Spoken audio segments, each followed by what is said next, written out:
Welcome to மொஷேஸ் கிளடி kitchen. இன்னைக்கு கோதுமை மாவையும் வாழைப்பழத்தையும் வச்சு எல்லாருக்கும் பிடிச்ச மாதிரி ஒரு ஸ்வீட் சப்பாத்தி தாங்க பண்ண போகிறோம். ஸ்கூல் விட்டு வர உங்கள் குழந்தைங்களுக்கு ஈவினிங்கில் ஏதாவது டிஃப்ரெண்ட்டாக ஸ்நாக்ஸ் செஞ்சு கொடுக்கணும்னு தோணுச்சுன்னா மிஸ் பண்ணாமல் இந்த ஸ்வீட் சப்பாத்தியை செஞ்சு கொடுத்து பாருங்கள். டேஸ்ட் அல்டிமேட்டாக இருக்குங்க. இந்த சப்பாத்தியை நீங்கள் சாப்பிடும்போது போலி சாப்பிட்ற ஃபீல் அப்படியே கிடைக்குங்க. நீங்கள் இந்த சப்பாத்தியோட நாட்டு சர்க்கரையும் தேனையும் வச்சு சர்வ் பண்ணுங்கள். டேஸ்ட் அட்டகாசமாக இருக்குங்க. இந்த சப்பாத்தியை தேனில் டிப் பண்ணி சாப்பிடும்போது குழந்தைங்களும் என்ஜாய் பண்ணி சாப்பிடுவாங்க. ஸ்வீட் கம்மியாக இருக்குன்னு தோணுச்சுன்னா நாட்டு சர்க்கரையோடு வச்சு சாப்பிடும்போது அல்டிமேட்டாக இருக்குங்க. டிஃப்ரெண்ட்டான இந்த ஸ்வீட் சப்பாத்தியை இப்போ எப்படி பண்ணலாங்கிறத பார்க்கலாம். அதுக்கு ஒரு பவுல் எடுத்துக்கோங்க. அதில் ஒரு மீடியம் சைஸ் வாழைப்பழத்தை உரித்து சேர்த்துக்கோங்க. நான் இந்த சப்பாத்தி பண்ணுறதுக்கு ஒரு ரஸ்தாளி வாழைப்பழம் எடுத்திருக்கேங்க. நீங்கள் செவ்வாழை, கற்பூரவள்ளி எது வேணாலும் எடுத்துக்கலாம். இப்போ தோல் உரித்த வாழைப்பழத்தை ஸ்மாஷர் வச்சு நல்லா மசிச்சு விட்டுக்கோங்க. இந்த மாதிரி நல்லா குழைவாக மசித்ததுக்கப்புறம் இதில் நம்ம வாசனைக்கு ஒரு டீஸ்பூன் போல் ஏலக்காய் தூள் சேர்த்துக்கலாங்க. ஏலக்காய் தூள் சேர்த்து செய்யும் போது நல்லா மணமாகவும் டேஸ்ட்டாகவும் இருக்கும். இப்போ இது கூடவே 1/4 லிட்டர் அளவுள்ள கப்பால் 1 கப் அளவுக்கு கோதுமை மாவு சேர்த்துக்கோங்க.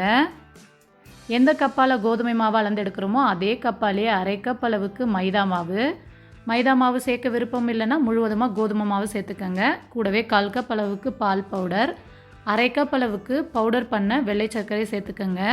கூடவே 2 பிஞ்ச் போல் உப்பு, 2 டேபிள் ஸ்பூன் அளவுக்கு நெய் சேர்த்துக்கோங்க. நெய் சேர்த்ததுக்கப்புறம் மாவோட எல்லா பகுதியிலையும் நெய் நல்லா கலந்து வர மாதிரி கலந்து விட்டுக்கோங்க. இந்த மாதிரி நல்லா கலந்து விட்டுட்டு பிடிச்சு பார்த்திங்கன்னா கொழுக்கட்டை மாதிரி நல்லா பிடிக்க வரணும். உதுத்து விட்டிங்கன்னா நல்லா உதுரணும். இப்போ நம்ம எந்த கப்பால் மாவளந்து எடுத்தோமோ அதே கப்பாலேயே 1/4 கப் அளவுக்கு மட்டும் தண்ணி எடுத்துக்கோங்க. அந்த தண்ணியை கொஞ்சம் கொஞ்சமாக மாவோடு சேர்த்து நல்லா பிசைஞ்சு விட்டுக்கோங்க. நான் 1/2 கப் அளவுக்கு தண்ணி எடுத்திருந்தேங்க. அந்த தண்ணியை கொஞ்சம் கொஞ்சமாக சேர்த்து பிசைஞ்சேன். 1/4 கப் அளவுக்கு மட்டும்தான் பயன்பட்டுச்சு. மிச்சம் 1/4 கப் அளவுக்கு நமக்கு தேவைப்படலை.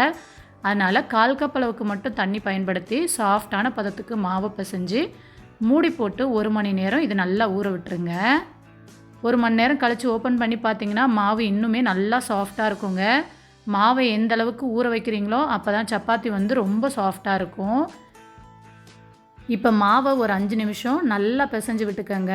இந்த மாதிரி நல்லா பிசைஞ்சதுக்கப்புறம் இதுலேருந்து கொஞ்சமாக மாவு எடுத்து உருண்டையாக உருட்டிக்கோங்க. நான் மீடியம் சைஸில் உருண்டை உருட்டி எடுத்திருக்கேங்க. இந்த மாதிரி நல்லா உருண்டையாக உருட்டினதுக்கப்புறம் நம்ம சப்பாத்தி தேய்க்கிறதுல மாவை ஃபஸ்ட்டு நல்லா டஸ்ட்டு பண்ணிவிட்டு அதுக்கப்புறம் நம்ம உருட்டி வச்சுருக்க உருண்டையை வச்சு நல்லா தின்னான ஷீட்டாக தேய்ச்சிக்கோங்க. ரொம்ப திக்காக தேய்க்கக்கூடாது, நல்லா தின்னான ஷீட்டாக தேய்ச்சிக்கோங்க.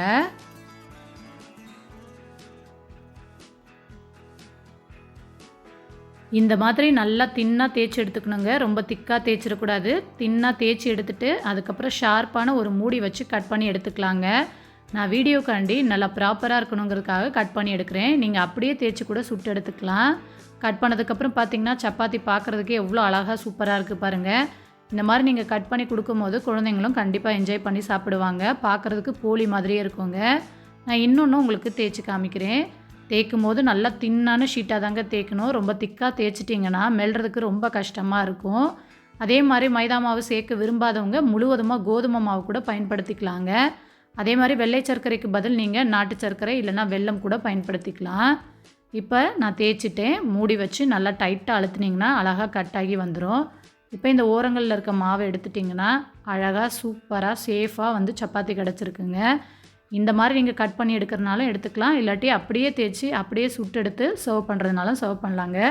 இதே மாதிரியே மிச்சம் இருக்கக்கூடிய மாவு எல்லாத்தையும் தேய்ச்சி கட் பண்ணி எடுத்து வச்சுக்கலாம்.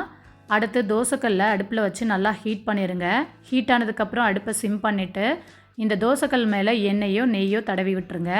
தடவுனதுக்கப்புறம் நம்ம தேய்ச்சி வச்சுருக்க சப்பாத்தியை போட்டதும் அடுப்பை சிம்மிலேயே வச்சு 2 பக்கத்துக்கும் நல்லா திருப்பி திருப்பி விட்டு சுட்டு எடுத்துக்கோங்க. ஹை ஃப்ளேமில் வச்சுட்டிங்கன்னா கரிஞ்சிரும். நம்ம செய்கிறது இனிப்பு சப்பாத்திங்க, அதனால் வேகமாகவே கலர் மாறிடும். சிம்மிலேயே வச்சு 2 பக்கமும் கலர் மாதிரி வந்ததும் தோசைக்கல்லேருந்து தனியாக எடுத்து பிளேட்டில் மாற்றிடுங்க.